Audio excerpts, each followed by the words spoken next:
All right, let's just get right into it. It's that time of year again, open enrollment, and suddenly you're drowning in a sea of acronyms that sound more like government agencies than dental plans. Yeah, I'm talking about PPO, HMO, and EPO. They're all just staring at you from your computer screen, right? Each one promising you this perfect, pearly white smile. But the real question is, which one is actually telling the truth about what it's going to cost you? Look, we're going to cut through all that noise. In the next 5 minutes, I promise you'll know exactly which of these plans is the right one for you. We're going to figure out if you're all about freedom, saving money, or maybe finding that perfect sweet spot right in between. So let's start with our first path. I call this one the freedom seeker. If you're the kind of person who wants to see any dentist you want, whenever you want, without having to ask anyone for permission, yeah, you're on path one. And that, my friend, is the world of the PPO. So a PPO, that stands for Preferred Provider Organization. It's basically the all-access VIP pass of dental insurance. You can go to pretty much any dentist out there, whether they're in the plan's network or not, and your insurance is still going to help foot the bill. No referrals, no gatekeepers, just freedom. And let me tell you, people love this freedom. A whopping 82%. 82% of all dental plans you get through your job are PPOs. Now, that's not just some boring number. It tells a story. It says that most of us, when we have the choice, are willing to pay a little extra for that flexibility. And here's what that freedom actually looks like in the real world. An incredible 88% of all dentists in the United States are part of at least one PPO network. That's almost 9 out of every 10 dentists. What that really means is, with a PPO, you probably won't have to break up with your favorite dentist, which is a huge plus. But of course, that all-access pass has a price tag. PPO plans, they definitely have the highest monthly premiums, usually somewhere between $26 and $35 a month. On top of that, you've got an annual deductible, maybe $50 to $100 that you have to pay out of pocket before your insurance even kicks in for bigger stuff. Then you pay what's called coinsurance, which is just a percentage of the final bill. And to top it all off, there's an annual maximum, a cap on what the plan pays per year, which on average is about $1,500. All right, let's do a complete 180. If your number one goal is keeping your costs super low and predictable, then you're what I call a budget optimizer. So welcome to Path 2, the HMO. With an HMO, that's a health maintenance organization, the deal is pretty simple. You trade a whole lot of freedom for some serious savings. Your list of dentists to choose from? It's going to be a lot smaller. And if your go-to dentist isn't on that VIP list, well, you're either finding a new one or paying for everything yourself. So let's really put this side by side. With an HMO, you have to pick a primary dentist who basically acts like a gatekeeper. Need to see a specialist, like an orthodontist? You gotta get a referral from them first. And going out of network? Nope, not covered, unless it's a dire emergency. A PPO, on the other hand, gives you complete freedom on both of those things. So, what do you get for giving up all that freedom? It all comes down to the premium. An HMO plan for one person averages just $15 to $25 a month. I mean, that's a huge difference compared to a PPO. We're talking hundreds of dollars saved every single year. Yeah, the HMO process is definitely structured. Step 1, choose your main dentist. Step 2, get referrals from them if you need a specialist. Step 3, always stay in network. But here's the big reward, the payoff. You just pay simple, fixed copays. And in most cases, there's no deductible to meet, no annual knocks to worry about. Super predictable? All right, so what if you're listening to this and thinking, I'm not really a freedom seeker, but I'm not a strict budget optimizer either. What if you want something in the middle? Well, that brings us to our third and final path, the hybrid option, the EPO. Okay, so an EPO, that's an exclusive provider organization, is a really interesting mix. Think of it like this. It takes the best part of a PPO, that freedom to see any specialist in the network without a referral, and mashes it together with the biggest rule of an HMO. You have to stay inside that closed network. No exceptions. Now, you might not see EPOs as often. They're still a pretty small piece of the pie, only about 4% of the market. But here's the thing, they are growing like crazy. Enrollment has shot up over 22% in just the last few years. So people are definitely catching on to this best of both worlds idea. But you have to listen very, very carefully to that first word, exclusive. Seriously, it is not a suggestion. It's a hard rule. If you step in outside that EPO network, Even by accident, maybe for an emergency while you're on vacation, you are paying 100% of that bill. There is zero out-of-network safety net. It's a big risk. Okay, so there you have it. Our three paths: the freedom seeker, the budget optimizer, and the balance seeker. Now for the fun part. Let's throw them into the ring for a final showdown and see how the costs really stack up in the real world. Let's just imagine a totally normal year for someone. You get your 2 cleanings like you're supposed to, and oops, you end up needing a couple of basic fillings. What does the total cost look like for the whole year? That means premiums plus everything you pay out of your own pocket. All right, drumroll please. The results are in. For our person with a couple of fillings, the HMO is the clear winner on price. The total cost for the year comes in somewhere between $600 and $900. And that's all thanks to those super low premiums and simple, fixed copays. Coming in second place is the EPO. For the year, you're looking at a total cost between $680 and $980. So a little bit more than the HMO, but still very, very competitive. And what about the PPO? Well, all that freedom comes at a cost. The total for the year lands between $850 and a whopping $1,250. I mean, that can be a difference of several $100s a year for the exact same dental work. It really makes you think. Okay, so this right here, this is your ultimate cheat sheet. Let's boil it all down. PPO. You get the most choice, hands down, but it comes with the highest costs and the most moving parts, like deductibles and coinsurance. HMO, you get the lowest cost and the simplest, most predictable system, but you're also the most restricted. And the EPO, it sits right there in the middle. You don't need referrals, which is great, but you absolutely have to stay in network. So there you have it. The truth is there isn't one best plan for everyone. There's only the best plan for you. So you have to ask yourself, are you the freedom seeker who just has to have that choice? Are you the budget optimizer who needs that cost predictability above all else? Or are you the balance seeker looking for that smart compromise? Now you know enough to make that call. Now that you know which path you're on, it's time to take the next step. Go check out the links in the description below. You can learn even more and explore some amazing offers that fit your choice. Okay, so you're staring at your benefits portal, trying to make a sensible choice, and all you see are these letters: PPO, HMO, EPO. It feels like you're trying to decode a foreign language. And here's the paradox. You're trying to pick a plan that could save you thousands, but if you just do what everyone else does, you might be costing yourself hundreds. That paradox is exactly the market reality. I mean, if you look at the actual data, something like 82% of commercially insured people, they just opt for PPO plans. 82%. Yeah, and not always. So to set the stage, let's just look at the landscape. Insurance carriers, they really only have 2 main levers they can pull. Choice, so who you're allowed to see, and cost, how they decide to pay. And they can't give you both. They can't. Giving you more of one means they have to take away from the other. It's a fundamental trade-off. And right now, PPO is the clear winner in the market, that huge 82% number you mentioned. It is. And the demographics really tell the story. About 71% of PPO members come from households that make over $75,000 a year. So it's a plan for people who are willing to pay for that convenience. Precisely. Then you have the HMO or DHMO plans. They're way smaller, maybe 8 to 12% of the market. And they appeal directly to the cost-conscious person. The demographic is flipped, right? Completely flipped. About 65% of their members earn under $50,000 a year. It's just a totally different approach to managing financial risk. And then there's the new player, the EPO.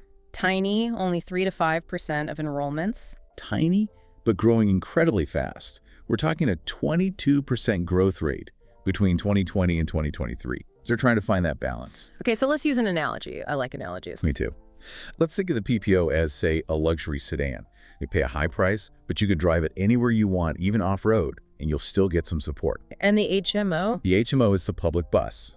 It's the cheapest, most predictable ride you can get, but you have to follow its fixed route and its fixed schedule. Period. Okay, so if the PPO is the sedan and the HO is the bus, what's the EPO trying to be? The ride share, maybe? Exactly, the ride share. It's more efficient than the bus, get you door to door without the fixed schedule. But, and this is the key, you are absolutely limited to the roads on the map. The exclusive network. The exclusive network. If you try to go off that map, the ride share just cancels the trip. No support at all. That's the critical distinction. Let's dig into the dominant one first then. The Yeah. PPO, Preferred Provider Organization. You called it the flexibility lease. That's really what it is. You're paying for choice. PPOs have the largest networks, period. We're talking an average of 45,000 to 65,000 dentists nationwide. So it's hard not to find a dentist who takes it. It is. Something like 88% of all practicing dentists are in at least one PPO network. And that freedom means you can see pretty much any licensed dentist in or out of network and still get something back. And no referrals for specialists, which is a huge convenience. It is, and that convenience is exactly why the price is so high. PPO plans have the highest premiums. You're looking at around $26 to $35 a month for one person, or $75 to $110 for a family. And that's just the entry fee. That's just to keep your options open. Then you have the deductible. Usually about $50 for an individual, $150 for a family, and you have to pay that out of pocket before your real coverage even kicks in for anything beyond a cleaning. Right. Only then do you get the coinsurance. Which is how the plan splits the bill with you. Exactly. The standard you see is 180/50. They'll cover 100% of preventive care, 80% of basic stuff like fillings, and only 50% of major procedures. And here it is, the absolute most important financial trap of the PPO model. The one people miss, the annual maximum. This is the reality check. The national average for that maximum is only $1,500 Wait, a year? for the whole year. And that ceiling is the PPO's biggest failure. It has not kept up with dental inflation at all. A single root canal and crown can wipe that out instantly. So $1,500, that's barely enough for one big procedure. If I need, say, 2 crowns, I hit that cap in, March? What happens then? Once you hit that cap, the insurance company is done with you for the year. You are paying 100% of the cost for everything else. That's terrifying. It is. Our data shows 38% of people who actually use their PPO benefits a lot, they exceed that annual maximum. Nearly 4 out of 10 people who need the coverage find themselves paying entirely out of pocket. Even after paying the highest premiums all year long. Exactly. And it gets even riskier if you use that freedom to go out of network. This is where you hear the term balance billing. Okay, what's UCR? I see that acronym sometimes. UCR stands for usual, customary, and reasonable. And it's basically a fee schedule that the insurance company makes up, and they often keep it intentionally low. Why is that so dangerous for me, the patient? Because your out-of-network dentist bills their actual fee, let's say it's $1,500, but the insurance company decides the UCR for that procedure is only $900. Okay. So your plan covers, say, 50%, but it's 50% of their number. They only pay $450. You are now on the hook for the remaining $1,050. Wow. So that gap between the real bill and their made-up number creates the sort of phantom bill I'm stuck with. That's the core risk of PPO freedom. It's a great plan if you have healthy teeth, but it's a financial gamble if you need serious work. Okay, that makes it very clear. So how does the alternative, the HMO or DHMO, how does it avoid that risk? By totally changing the game. DHMOs, our public bus model, run on something called a capitation model. Capitation. The insurance company doesn't pay the dentist per service. Instead, that dentist gets a fixed monthly payment for every member assigned to them, whether you show up for a cleaning or not. So that fixed prepayment structure must be the secret to their low cost. It's everything. Premiums are way lower, $15 to $25 a month. But the real superpower of the DHMO is this.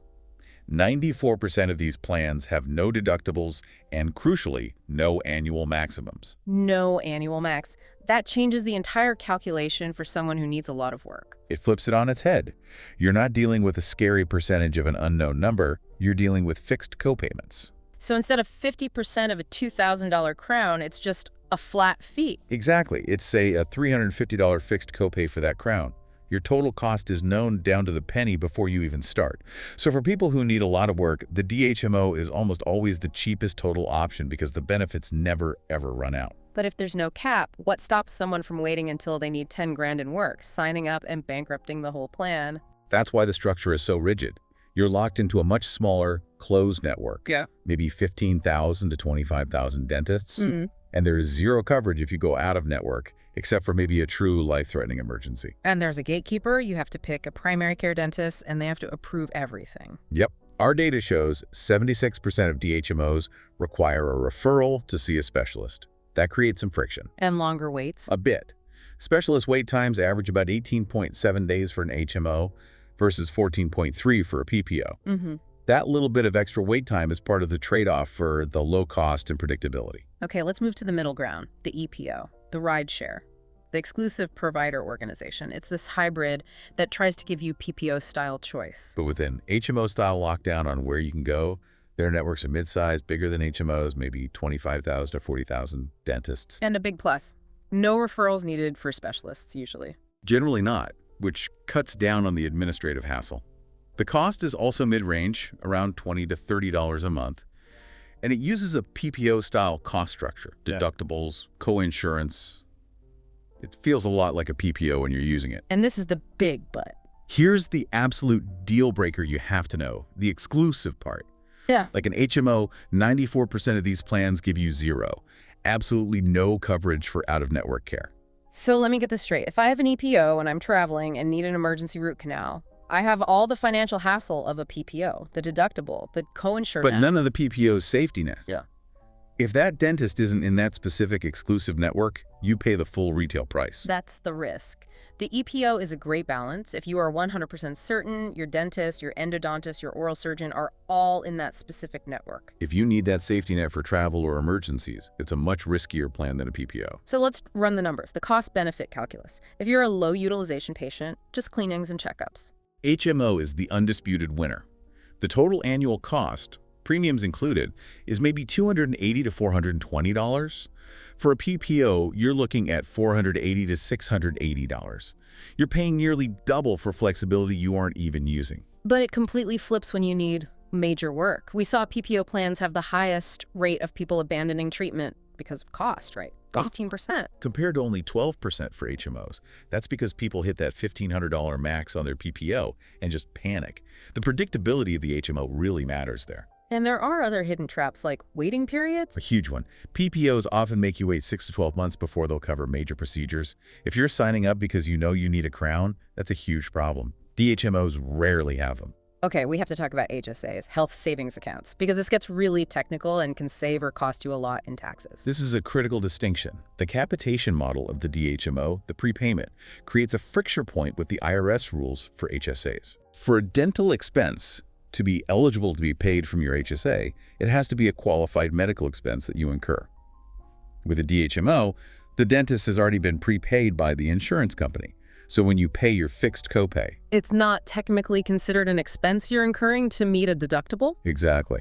So that copay is generally not HSA eligible. There's no formal claim being filed in the same way. So with a PPO or an EPO that's paired with a high deductible health plan, I'm generating a real claim, meeting a real deductible, and that's all HSA eligible. Correct. So if using your HSA for tax advantages is a big part of your financial strategy, a DHMO can be a major disadvantage. It's a huge trade-off. It's so interesting, though, that despite all these financial traps, the PPO still leads in overall satisfaction scores, a 7.4 out of 10. Is that because the service is better? I don't think so. It's almost entirely driven by one thing, provider choice satisfaction. It scores an 8.2. People just really hate being told they have to change dentists. So it's about freedom, not necessarily value. It seems so, because on the other side, HMOs lead in cost predictability satisfaction, an 8.1. People hate surprise bills more than they hate needing a referral. Okay, let's wrap this up. The decision matrix. If you're listening right now, trying to decide, here's the bottom line.